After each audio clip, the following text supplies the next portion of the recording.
穿越斗罗成了史莱克学院最不起眼的杂工，先天魂力只有2级，给全院洗衣做饭5年，好不容易熬到10级讨要第一魂环，却被弗兰德一句记不清了踩碎希望。本以为这辈子只能烂在后院，结果他一脚把我踢到濒死，反而让我发现沙漠死神武魂真正的底牌。此时所托城史莱克学院后院，我正把一件脏衣服按进浑水里，掌心的血口子被泡得发白，水盆旁的脏衣服堆得像小山。我弯着腰，从早洗到午后，手指泡得发胀，掌心磨开的细口一碰水就疼。这些衣服不是我的，是整个史莱克学院的。我在这里待了5年，洗、做饭、扫地、劈柴、挑水。别人修炼完能休息，我不能；别人吃完饭能睡觉，我不能；别人有老师、有资源、有人护着，我什么都没有。我只有一个口头承诺。当年弗兰德收留我时答应过，只要我在学院做杂工，等我魂力到10级，他就带我去猎一个满意的第一魂环。为了这句话，我从6岁忍到11岁。就在我把一件衣服拧干时，后面传来马红俊不耐烦的声音：“陈玄，这都什么时候了，还不快去做饭？”我抬眼看过去，那个肥嘟嘟的小胖子叉着腰，脸上全是理所当然。他是弗兰德看中的学生，天赋好，武魂强，所以连自己的衣服都不愿意洗，却能站在我面前指手画脚，手脚麻利点行不行？不就一个人洗整个学院的衣服吗？用得着从早上洗到现在？我低下头继续搓衣服，胸口那口气被我按了5年，早就按成一块冷硬的铁。再忍一忍，只要拿到第一魂环，一切都会不一样。马红俊看见我不吭声，反而更来劲，肥脸一沉：“看什么看？亏你还是学院养的杂工，一天到晚就知道偷懒。我要是你，早洗完了。”湿衣服被我攥成一团。就在这时，弗兰德从后院外走了进来，我以为他至少会说一句公道话，可他只是推了推眼镜，看着马红俊，眼里甚至带着欣慰。不错，天才就该有天才的气势。那一刻，我忽然觉得很可笑。原来在这个学院，天才的傲慢叫气势，弱者的沉默叫本分。我慢慢站起身，湿透的袖口往下滴水。院长，我已经10级魂力了，什么时候带我去获取第一魂环？弗兰德像是刚想起还有我这么个人，眼睛后的目光扫过来。你10级了？我点头。5年里，我白天给学院做牛做马，晚上拖着快散架的身体偷偷修炼，先天2级魂力，所有人都觉得我是废物，可我就是靠这点废物一样的天赋，一点一点磨到了10级。我没有靠任何人，我只是在等一个机会。弗兰德摸着胡子，脸上的意外很快散了。第一魂环，你是学院杂工，又不是我的学生，我为什么要帮你获取第一魂环？我整个人僵在原地。院长，当初说好的，我给学院干活不要钱，只要等我修炼到10级，你就带我去猎一个满意的100年魂环，这是你亲口答应的。弗兰德眯起眼，像是在回忆一件无关紧要的小事，记不清了，简简单单4个字，把我5年的苦踩得粉碎。我从6岁熬到11岁，从一个身无分文的孩子熬成满手老茧的杂工，忍马红俊的嘲笑，忍学院所有人的轻视，全都是因为信了一个承诺。可现在对方轻飘飘一句记不清了，就想让我继续低头，我的眼眶一点点红了。5年，我抬起头，声音再也压不住。5年，你知道这5年我是怎么过的吗？后院一下安静，马红俊脸色变了，一个杂工竟敢对院长吼。弗兰德的笑也冷了下来，我能收留你这个先天只有2级魂力的废物，已经很仁慈了。史莱克学院是实力和天赋说话的地方，显然你没有资格。废物，又是废物，因为我先天魂力2级，所以他们所有人都喜欢这么叫我。可他们不知道，我的武魂是沙漠死神，前期弱小，甚至不起眼，可只要给他时间，只要让我活着成长，他就能一点一点叠起属于自己的力量，无限成长，无限变强。弗兰德向前一步，浑盛的威压猛地压下，尘土翻卷，盆里的污水震出涟漪。马红俊脸色发白，连退2步，而我像是被一只无形的大手攥住心脏，呼吸瞬间断了，膝盖发软，骨头像要被压碎。可我没有跪，哪怕身体在抖，哪怕牙龈渗血，我也没有跪。弗兰德眼中闪过不悦，收回气势，像随手教训一条不听话的狗。你乐意干就继续干，不乐意干就滚。他顿了顿，又摆出一副宽宏大量的样子。当然，你要是听话，说不定哪天我顺手就帮你弄来一个第一魂环。我忽然平静下来，话说到这份上，我再留下才是真犯贱。我擦掉嘴角的血，声音很轻，这5年的打杂，就当我在这里安稳修炼5年的费用。如今我已经10级魂力，第一魂环就不劳院长动手了。我转身就走，没有收拾东西，因为我本来也没什么东西可收拾。身后却忽然响起弗兰德的声音：“等等！”我脚步一停，弗兰德推了推眼镜，镜片后面的眼神像刀。我从你的眼里看到了仇恨，陈玄，这是你对我的不敬。我瞳孔一缩，下一瞬，弗兰德已经逼到我面前，一脚踹出，砰！我的身体像断线风筝一样倒飞出去，狠狠撞在一棵粗壮大树上，树干咔嚓震裂，大片树叶簌簌落下，我摔在地上，口中鲜血喷出，胸膛像塌了一块，眼前瞬间黑了下去。马红俊站在原地，脸色发白，弗兰德却像只是踢走了一块碍眼的石头。他走到马红俊身边，拍了拍他的肩膀：“这件事你怎么看？”马红俊沉默片刻，没有天赋的人就应该老老实实混日子活着，想太多只会害了自己。弗兰德满意的点头，庸才就该老老实实活着，整天想着出人头地，在别人眼里也不过是个笑话。他最后低头看了我一眼，声音更冷：“还有，对心怀仇恨之人要斩草除根。”等他们离开后，后院重新安静下来，风吹过断树，落叶贴着我的脸滑下。如果有人站在旁边，大概会以为我已经死了。不知过了多久，我的手指忽然抽动一下，下一刻我猛地睁开眼，血从喉咙里涌出来，疼，全身都疼，尤其是胸口，每次呼吸都像刀子在肺里刮。正常来说，断骨扎进内脏，我早该死了。可沙漠死神武魂有一个被动，吞噬灵魂，吸取生命能量，反哺自身。我被弗兰德踢飞，却实实在在撞断了那棵大树，树干断裂时涌出的生命能量，硬是把我从鬼门关拖回来半条命。我颤抖着抬手，手抓住身旁的杂草，一根、2根、3根，细小的草根被我从泥土里扯出来，微弱到几乎可怜的生命力顺着掌心涌进身体，很少，可对现在的我来说，这就是命。我看向旁边那棵椴树，忽然笑了一下。来到这个世界5年，最后救我命的不是人，是一棵树。我不敢多待。弗兰德既然动了杀心，就不会允许我活着离开。夜色里，我扶着墙，一点一点离开史莱克学院，腿在抖，眼前发黑，可胸口那团火越烧越旺。总有一天，我会让陈玄这个名字名动大陆，响彻天下。我不知道去哪，只知道必须离史莱克越远越好。累了就拔路边的草，疼得受不了也拔路边的草。微弱生命力一点点修补身体。天边泛白时，我停在荒路上，看着日出，忽然觉得荒唐。世界这么大，却好像没有我的容身之处。我没有家，没有钱，没有老师，没有朋友。有一瞬间，我甚至想，要不算了吧，太累了，死了是不是就能回去？这个念头刚冒出来，就被我狠狠压下。不行，怎么能放弃？上一世父母把我养大，望子成龙，难道我陈玄就是被人踹一脚就躺在地上等死的懦夫？我擦掉嘴角的血，望着东方升起的太阳，无人扶我凌云志。我自踏雪至山巅。1周后，我终于走到一片魂兽森林外。我知道自己必须在这里获得第一魂环。沙漠死神虚影在身后浮现，一柄沉重战斧落入手中。我没有莽撞，我魂力低，战斗经验少，正面硬碰硬没有胜算，唯一能用的就是生命偷取。我不怕打消耗，但怕爆发，所以目标必须慢，攻击低，防御高一点没关系，只要他打不死我，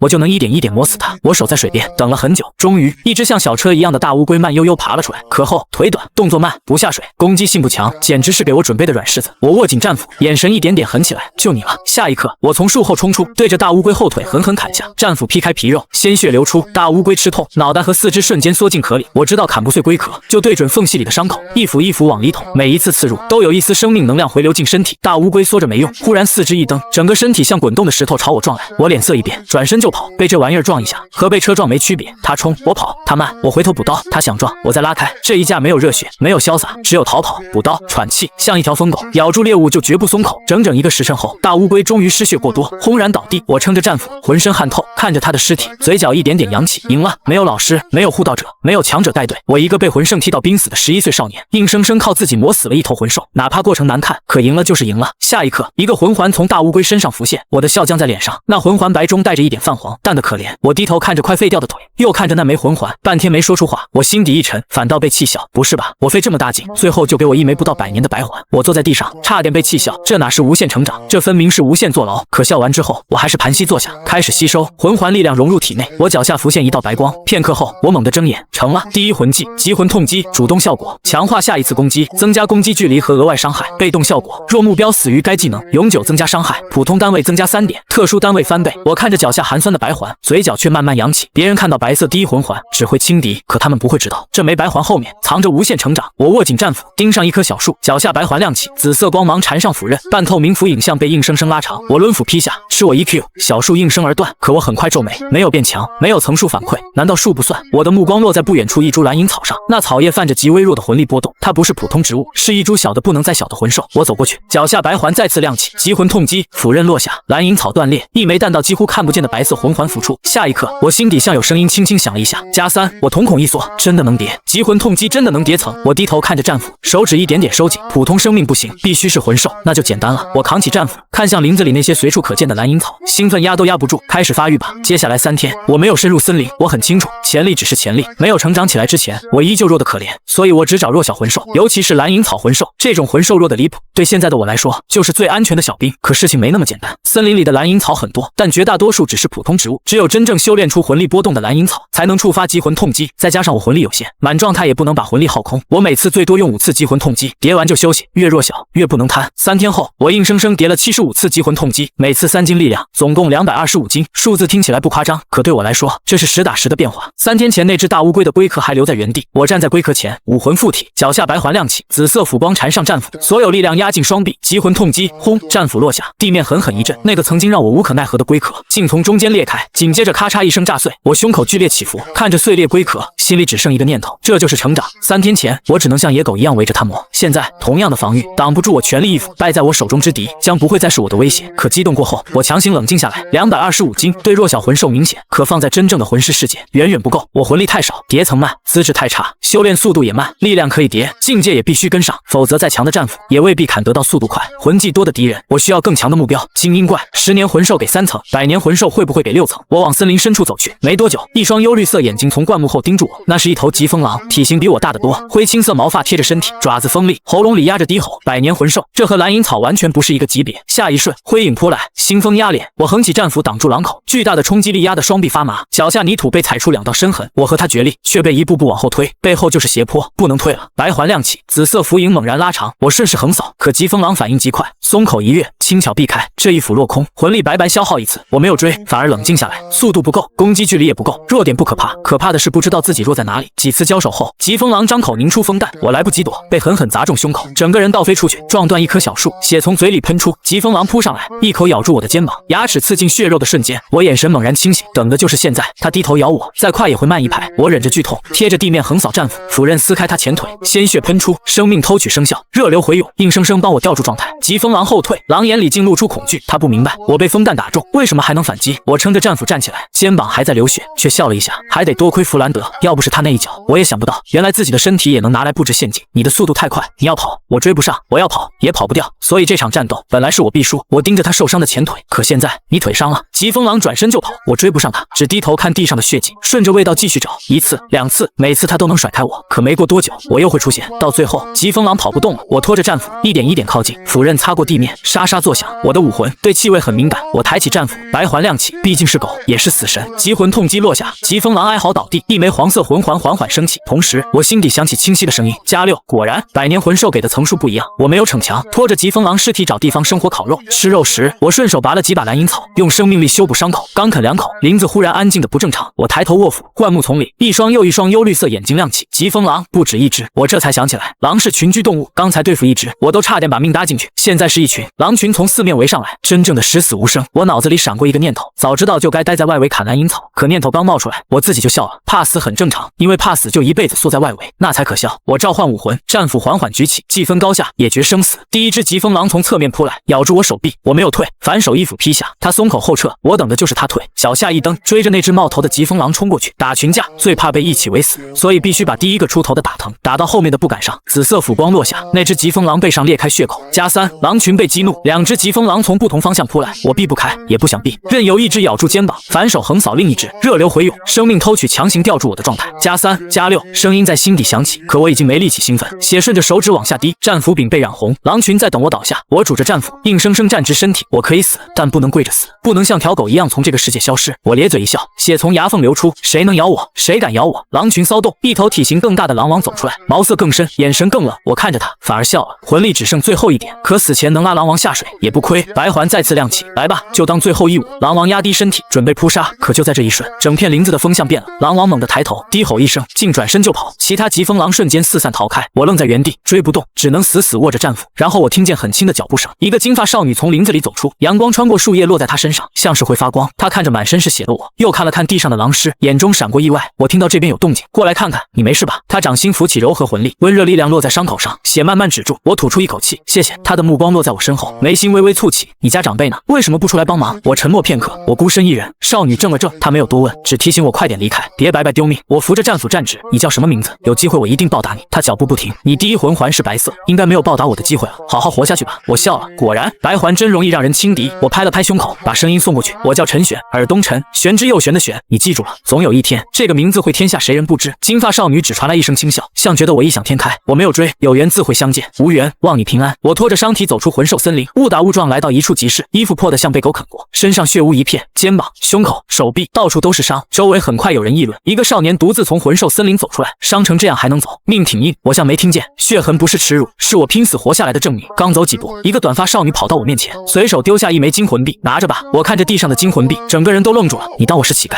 少女上下打量我，难道不是？她弯腰要捡，我眼疾手快拦住，美女且慢。她眼神古怪，你不是说你不是乞丐吗？我沉默，很想有骨气的走，可问题是我真的没钱。我从小靠百家饭活着，后来在史莱克白干5年，说句不好听的，我现在可能还不如乞丐。乞丐至少有碗，我连碗都没有。贫穷落魄并非耻辱，能屈能伸方为丈夫。我挤出笑，可以是。少女一愣，到底是不是？我认真看着她，要不这样，我给你讲个故事，你若觉得有趣，这枚金魂币就当报酬。少女来了兴趣，她想听奇幻一点的。我讲西游记，从一块吸收天地灵气的石头讲起，石猴出世，漂洋过海，拜师学艺，72变，闯龙宫，夺定海神针，闹地府，改生死簿，自封齐天大圣。她从漫不经心听到目不转睛。我悄悄把金魂币塞进进怀里。他急着追问天上的神会不会去打他。就在这时，一道带着威严的声音响起：蓉蓉。我抬头看见一个仙风道骨的男人走来，身边悬着一柄剑，剑未出鞘，却锋芒刺骨，强者，而且是我现在无法想象的强者。宁荣荣拉着他的袖子，满脸不满：剑爷爷，我不想去冒险了，我要回去听故事，把这个人也带上。剑斗罗陈心这才看向我，眼底闪过嫌弃，满身血污，衣衫破烂，靠卖嘴皮子为生。我看懂了他的眼神，看不起、嫌弃，觉得我不配靠近七宝琉璃宗的小公主。这种眼神，我在史莱克看了5年，但这一次我没有低头。宁荣荣任性的要把我带回七宝琉璃宗听故事，剑斗罗不答应，他就眼泪说来就来，说自己饿死自己。堂堂封号斗罗被他堵得没话说，最后叹了口气，只此一次。宁荣荣顿时笑起来，转头看我，听见没有？和我去七宝琉璃宗，以后给我讲故事。我嘴角抽了一下，你们商量我的归属，是不是忘了问我的意见？宁荣荣一脸理所当然，不重要，你跟我走，我可以给你很多钱，想吃什么都有，想穿什么也有，总比你现在强。这话不算恶毒，甚至在他看来是在给我机会。可我听着刺耳，我确实穷，确实惨，确实缺钱，缺药，缺衣服，可这不代表我能被人像买小玩意一样带走。不了，我不去。宁荣荣愣住，为什么？我拿出那枚金魂币，在指尖轻轻一抛，这是我讲故事的报酬，你认可了我的故事，我收的心安理得，但也就到这里了。我卖故事不卖人。我说完这句，转身就走。宁荣荣气急了，连声音都拔高了，你信不信我让人杀了你？剑斗罗声音一沉，荣荣，我看着他，其实紧张，但不慌。我赌他只是口嗨，也赌剑斗罗不会纵着他真的做恶，硬顶没意义。我有骨气，不是没脑子。于是我笑了一下，我赌愿意主动给一个乞丐钱的人，不会是坏人，善良的荣荣大小姐，肯定也不会真的让人杀我。宁荣荣脸颊红了一点，剑斗罗看我的眼神也多了丝意外。一句话，既保住骨气，也给了他台阶。最后我答应，以后若有机会，就把《西游记》写成画本，下次再见，送他一本手抄手印版。宁荣荣这才满意。我拿着这枚金魂币，先买衣服、吃热饭，又买伤药、干粮和水囊，然后我走进附近城镇的武魂殿分店。以前看书时，我对武魂殿印象复杂，可真正来到这个世界后，我发现很多事没有那么简单。这个世界等级森严，强者欺弱者，贵族欺平民，天才欺庸才。在很多地方，弱小本身就是原罪，而武魂殿至少会免费帮平民觉醒武魂，至少会给低级魂师发补贴，这背后也许有利益和算计。可此刻，这束光确实照到我身上，我注册成魂师，白色第一魂环亮起时，登记执事苏黎明显愣了一下，却没有嘲笑，只认真登记，把一枚金魂币递给我，这是你这个月的魂师补贴。我接过金魂币，心里安定了不少，这不是施舍，是我凭第一魂环拿到的钱。苏黎看出我无家可归，目光柔和了些，你要不要加入武魂殿？加入以后，分店可以给你安排住处，也有低阶任务给你接。我拒绝了加入，却接下一个青藤村药田任务，10年魂兽破坏药田，报酬不高，一般魂师不愿去，可对我来说正好，能赚钱，能叠层，还能历练。傍晚，我来到青藤村，老村长看见我这个年纪，脸都僵了。就你一个？我点头，他嘴上不放心，还是带我去了药田。天色暗下，药草在风里晃动，很快，一道黑影从田里窜过，身体像猫，嘴边露着牙，腥臭味很重，鼠类魂兽。我武魂附体，提斧追上去，却发现这东西根本不跟我打，只钻田垄，左窜右跳，我追不上，力量再大，打不到也没用。就在老村长急得直骂我笨，让我把斧子丢出去时，我脑子像被敲了一下。对啊，为什么不能丢？这里不是游戏，击魂痛击的本质是强化下一次攻击，不是规定我必须近身一斧。白环亮起，紫光缠上战斧，我盯住一只叼着药草逃跑的噬药鼠，猛地把战斧掷出，轰！战斧像炮弹砸进药田，噬药鼠血肉横飞。+3，能行！我弯腰捡起石头，紫光缠上掌心和石头，再次甩出，砰！又一只噬药鼠被砸爆。实战才是变强最快的途径，只有真正面对问题，才会逼出新办法。可老村长脸都绿了，臭小子，我让你赶魂兽，没让你帮他们一起毁田。我低头一看，刚才那一斧把药田砸出一个坑，坑底不只是翻开的泥土，还有一个塌陷洞口。黑暗里，一双双细小红眼睛亮起来，我心里一沉，这不是普通魂兽闹田，如果地下真有这么多噬药鼠，药田早该被吃空了，不该3、3、2、2出来偷啃。他们像被人控制着。我让老村长找油和干草，准备火攻。可刚倒完油，背后泥土忽然炸开，一只更大的东西窜出，毒牙狠狠咬进我小腿，麻意瞬间扩散。我扶着战斧跪倒，下一刻，地里钻出一个瘦高男人，尖嘴缩腮，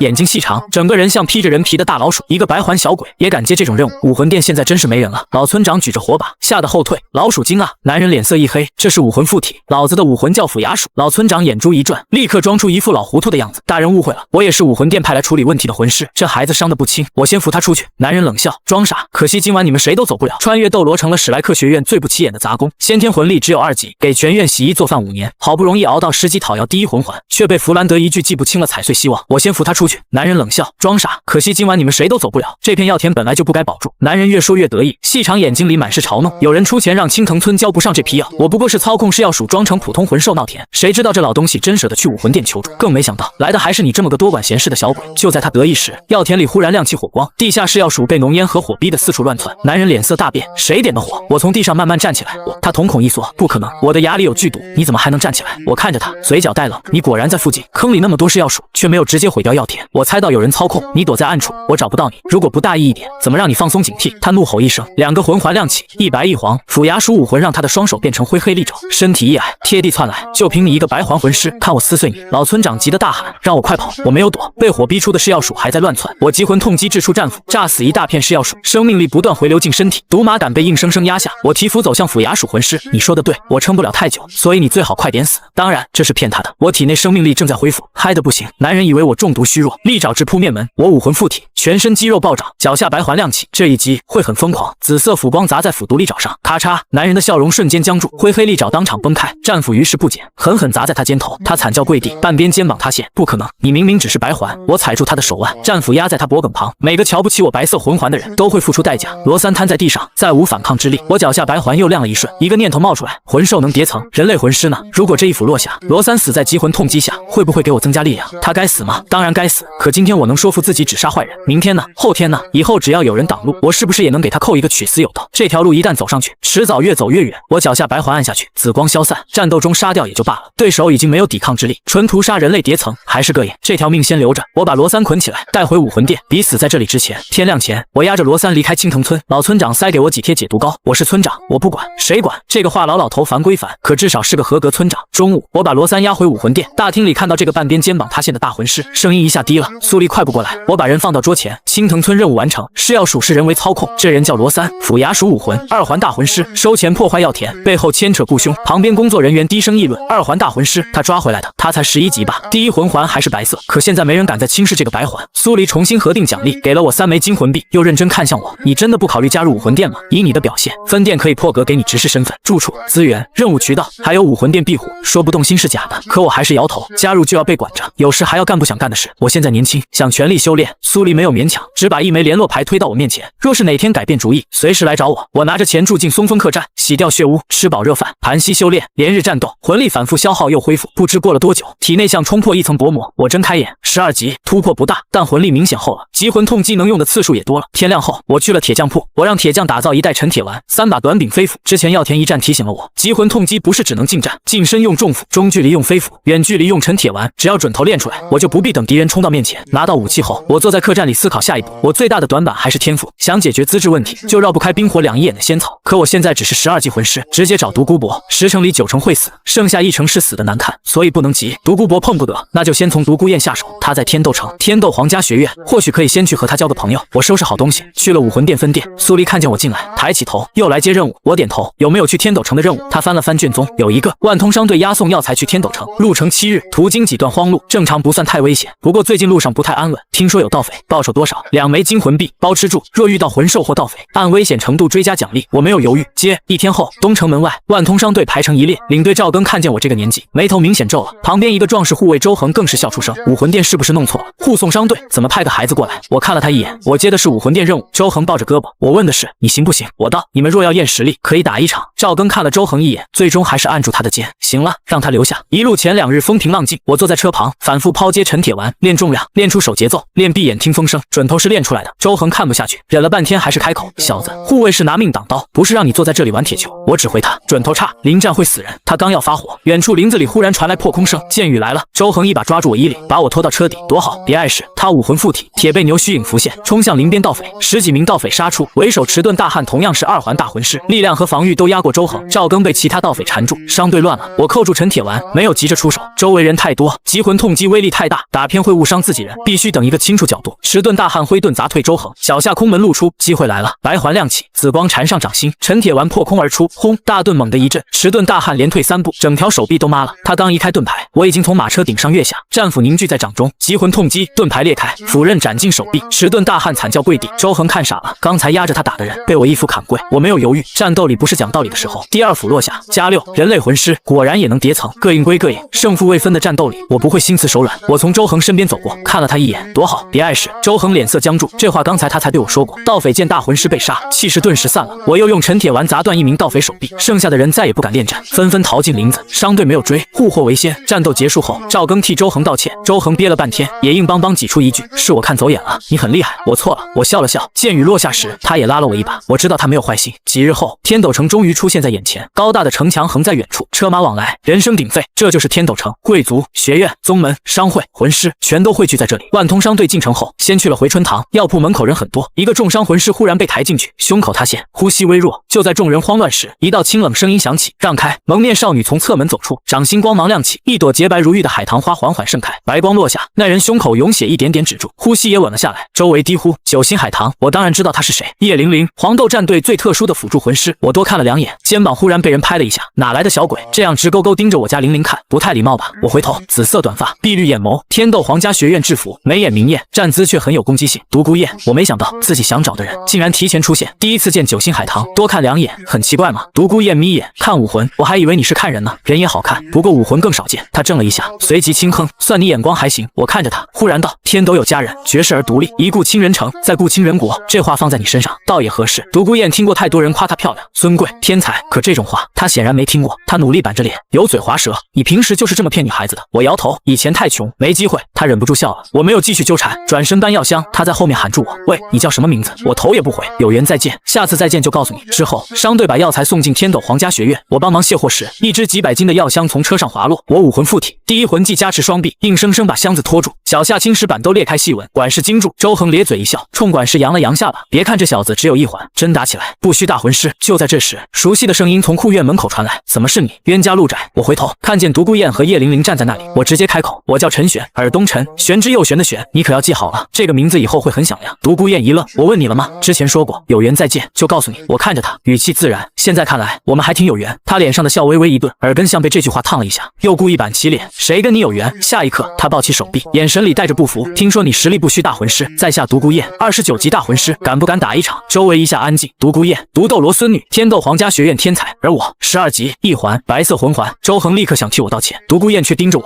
你自己说敢不敢？我看着他，你29级，我12级，这种比试从一开始就不公平。他嘴角扬起，现在知道怕了。我摇头，我只是觉得赢了也没什么好处。他被我气笑，你还想赢？既然是比试，总得有彩头。独孤雁抱起手臂，行，你要什么？只要你能赢我，什么都可以。我上下看他一眼，什么都可以。他下意识退半步，抱住胸口，我人不行，其他可以。我一脸嫌弃，你想什么呢？独孤雁脸色微红，咬牙喊我名字：陈玄，我今天一定要和你打一场。他最后定下规则，不欺负你，只要你能碰到我一下，就算你赢。我点头，转头找护院管事借东西：雄黄粉、高度烈酒，再借一支火把。外院小擂台很快空出来，听说独孤雁要和一个白环魂师比试，围观学生越来越多，黄豆战队也来了几人。玉天恒站在人群前方，看我的眼神沉了下去。擂台上，独孤雁脚下2个黄色魂环升起，碧鳞蛇武魂附体，他的眼眸更深，身上浮起碧绿光芒。第2魂技碧鳞蓝毒，蓝色毒雾像潮水一样朝我涌来，周围学生纷纷后退。他自信站在毒雾中，我这一招只要碰到就会四肢僵硬，行动迟缓，你若碰到就准备倒地别动吧。我看着扑来的毒雾，脑子里迅速闪过援助信息：独孤雁的红毒辅助，蓝毒麻痹，紫毒腐蚀。可现在他还没有第3魂技，也就是说他缺少真正强杀伤的毒。毒雾扑到眼前的刹那，我拔开酒塞，含一口烈酒，撒出雄黄粉，火把亮起，我对着火把猛地喷出，轰！火焰裹着雄黄酒，化作惊鸿火浪，正面烧进蓝色毒雾，毒雾被硬生生破开一道缺口，全场声音一顿，独孤雁也怔住。就是这一瞬，我动了，沙漠死神武魂附体，第1魂技极魂痛击，力量灌入双腿，地板炸开，我像离弦之箭冲出毒雾缺口。独孤雁反应很快，身形像蛇一样后滑，可他轻敌了，毒雾一破，距离已经被我拉近。我抬手屈指，啪，一个脑瓜崩弹在他额头上，声音不大，却像敲在所有人心口。擂台死一般安静，我后退2步，主动拉开距离。我赢了。独孤雁缓缓摸着额头，整个人僵住。他输了。堂堂29级大魂师，天斗皇家学院天才，独斗罗孙女，被一个12级白环魂师弹了脑瓜崩。他脸色一点点红了，不是害羞，是气的。陈玄，我立刻提醒，规则是你定的，碰到一下就算我赢。人群立刻炸开锅，太阴了吧？你懂什么？规则是独孤雁自己定的，碰到就算赢，可那是脑瓜崩啊！独孤雁盯着我，胸口起伏几下，最后忽然笑了。好，你赢了，你想要什么彩头？我想了想，先记账吧，以后再说。他危险的眯起眼，你还想以后再敲我一笔？说敲诈就难听了，这是彩头。我看着他，语气认真，不伤天害理，不让你为难。独孤雁咬牙，行，我认，但你最好记住这句话。人群前方，玉天恒忽然开口，这位小兄弟确实有点本事，能以12级魂力在规则之内碰到独孤雁一下，这就是实力。他停了一下，目光落在我脚下那枚白色魂环上。不过我也想试试，你这一环白魂师到底还有多少手段？周围的议论声瞬间压低，独孤雁脸色一变，玉天恒已经迈上擂台，蓝电霸王龙的雷光在他掌心一点点亮了起来。